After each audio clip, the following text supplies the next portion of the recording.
Puji Tuhan, kita bertemu lagi dalam program Doa Pagi GPDI Budi Mulia. Pagi ini kita akan berdoa bersama-sama, kita akan baca firman Tuhan, dan kita menikmati kemurahan Tuhan. Mari kita berdoa. Bapa yang kami panggil di dalam nama Tuhan Yesus Kristus, kami mengucap syukur buat hari yang Tuhan berkati kami lagi di hari yang baru ini. Terima kasih Tuhan, kami mau berdoa bersama-sama, kami mau baca firman Tuhan. Berkati kami melalui program doa pagi. Kami serahkan ke dalam pimpinan Roh Kudus. Di dalam nama Tuhan Yesus Kristus. Haleluya. Amin. Puji Tuhan, saudara-saudara, saya bacakan ayat yang diambil dari Ayub pasal yang kedua, ayat 7 dan 8. Kemudian iblis pergi dari hadapan Tuhan, lalu ditimpanya Ayub dengan barah yang busuk dari telapak kakinya sampai ke batu kepalanya. Lalu Ayub mengambil sekeping beling untuk menggaruk-garuk badannya sambil duduk di tengah-tengah abu. Ini saat Ayub sedang sangat-sangat menderita ketika dia telah kehilangan seluruh kekayaannya, bahkan semua anak-anaknya dalam sekejap mati. Saudara, hidup manusia berubah-ubah. Bahkan keadaan dunia ini juga seringkali berubah-ubah. Tidak ada yang abadi. Pengkhotbah pasal 3 ayat 1 katakan, untuk segala sesuatu ada masanya. Untuk apapun di bawah langit ada waktunya. Ada waktu menangis, ada waktu tertawa. Saudara, begitu juga dengan hidup Ayub. Seorang yang terkaya dari semua orang di sebelah timur. Itu kata Ayub pasal yang pertama, ayat yang ketiga, saudara-saudara. Dengan memiliki 10 orang anak dan menjadi orang yang terkaya, sepertinya Ayub sudah hidup sempurna. Tidak ada apa-apa lagi yang dia pikirkan, saudara. Dengan kekayaan yang begitu melimpah ruah. Tetapi siapa yang sangka bahwa hidup Ayub begitu cepat berubah.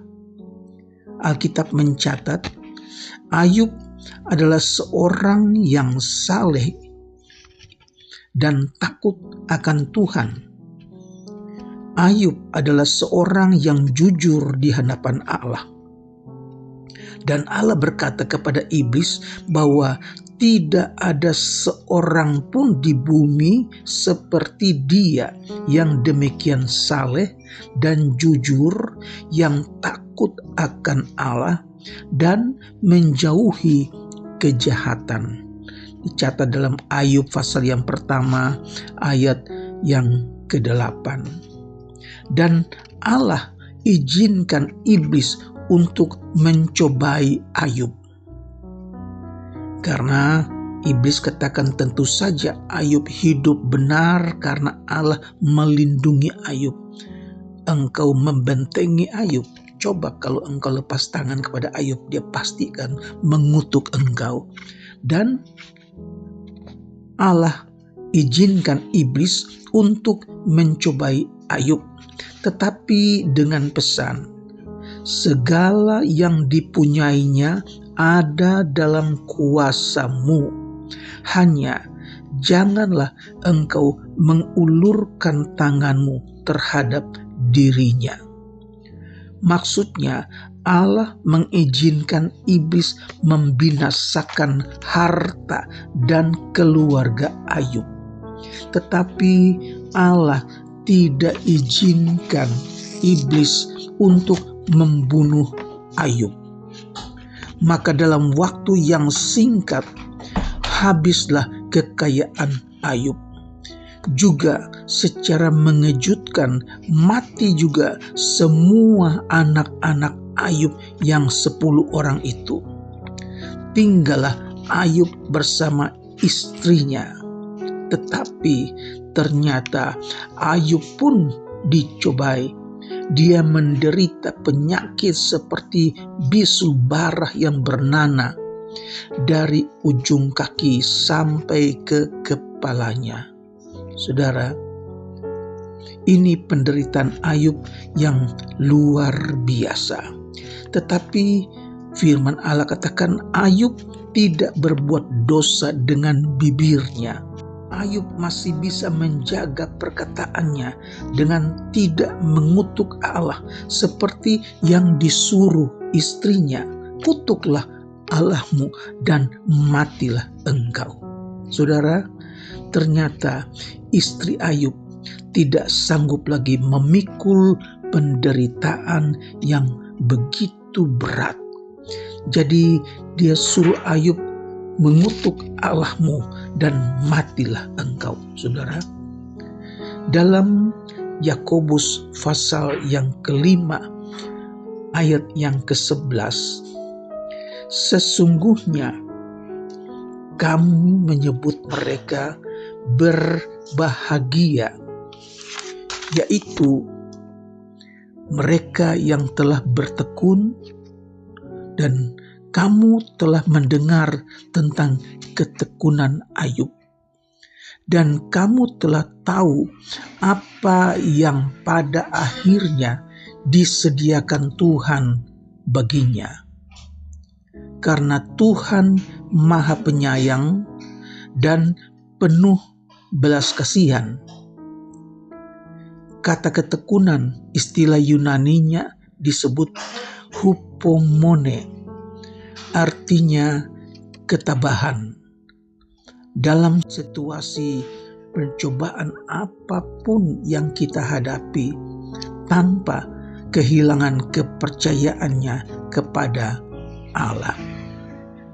Ketekunan itu lahir dari iman yang berkemenangan, sehingga akhir penderitaan Ayub, saudara.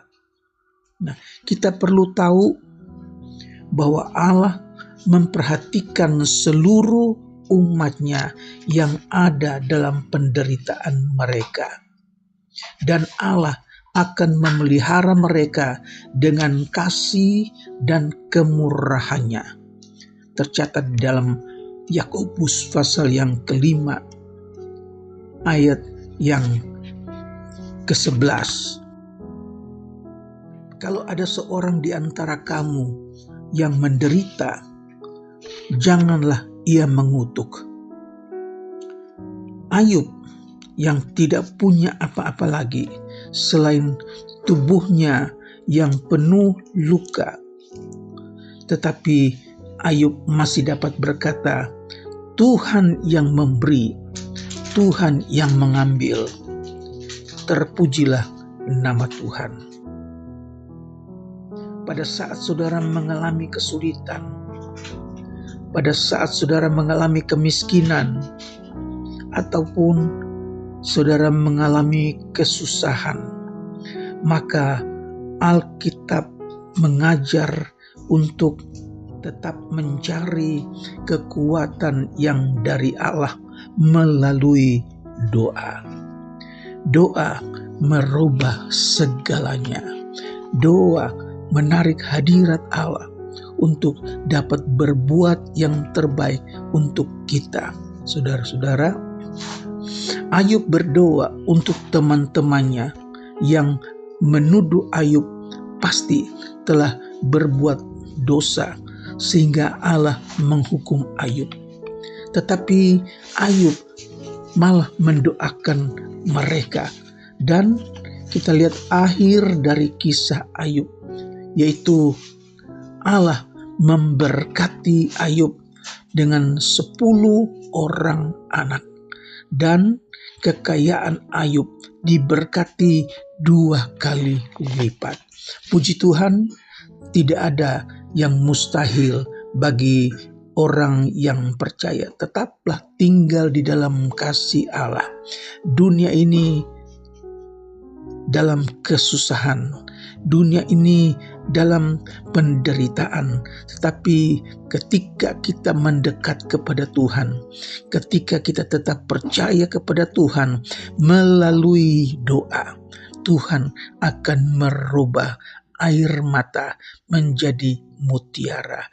Puji Tuhan, Tuhan kiranya tolong kita, walaupun Tuhan tidak menjanjikan hidup kita berjalan di dalam taman bunga yang indah, tapi kita berjalan di jalan yang berbatu-batu. Kita dapat berjalan di jalan yang berduri, tapi karena tangan Tuhan menopang kita, tangan Tuhan yang menuntun kita, maka kita akan tetap kuat berjalan sampai langkah yang terakhir. Tuhan kiranya memberkati saudara. Taruhlah hidup saudara di dalam tangan Tuhan yang kuat. Berdoa, Tuhan kiranya menjamah saudara. Tuhan kiranya menopang saudara. Saudara tidak akan jatuh. Terpujilah Tuhan. Mari kita berdoa. Bapa di sorga, kami mengucap syukur buat firman Tuhan yang memberkati kami di pagi hari ini. Kami sudah mendengar, kami sudah membacakan kisah tentang Ayub. Bagaimana seorang yang jujur, orang yang saleh, seorang yang takut akan Tuhan. Tetapi Tuhan izinkan dia menderita begitu berat ya Tuhan. Tetapi puji Tuhan, akhirnya Tuhan kembalikan dia seperti keadaan semula, malah 2 kali lipat Tuhan berkati. Terpujilah namamu Tuhan Yesus. Ampuni kami kalau mulut kami ada kalanya tidak sesuai dengan kehendak Tuhan. Jadikan kami mulut yang memuliakan Tuhan, mengucap syukur dalam segala hal. Terima kasih hamba-Mu berdoa buat umat Tuhan, mereka yang sedang dalam pergumulan, mereka yang dalam segala kesusahan, mereka yang menderita, mereka yang sakit. Tuhan, tangan Tuhan penuh kemurahan, tangan Tuhan penuh dengan belas kasihan. Datang lawat mereka, sembuhkan mereka, hiburkan mereka, kuatkan mereka ya Tuhan, dengan tangan-Mu yang penuh kuasa. Tuhan berkati mereka Tuhan Yesus, biar mereka pun hidup dalam kemenangan. Kalau Engkau sudah berkati Ayub, Tuhan juga berkati umat Tuhan yang sedang menderita, yang sedang susah, yang dalam keadaan yang miskin. Tuhan, kami serahkan mereka ke dalam tangan Tuhan. Kami percaya Tuhan berkemurahan, Tuhan Allah yang tidak berubah. Engkau yang berjanji, Engkau menyertai umat-Mu yang berharap kepadamu Tuhan Yesus. Terima kasih, hamba-Mu berdoa juga untuk keluarga-keluarga, rumah tangga. Tuhan, pulihkan rumah tangga yang tidak ada damai. Kembalikan sukacita dalam rumah tangga Kristen Tuhan Yesus. Tambahkan kesukaan ya Tuhan Yesus, rezeki Tuhan tambahkan, anak-anak sekolah Tuhan berkati. Terpujilah namamu Tuhan. Kami serahkan hidup kami ke dalam tangan Tuhan, dan kami tetap percaya Engkau tetap menyertai kami, Engkau tidak tinggalkan kami. Berkati kami sepanjang hari ini. Kami serahkan hidup kami ke dalam tangan Tuhan. Di dalam nama Tuhan Yesus Kristus kami alaskan doa kami. Haleluya. Amin.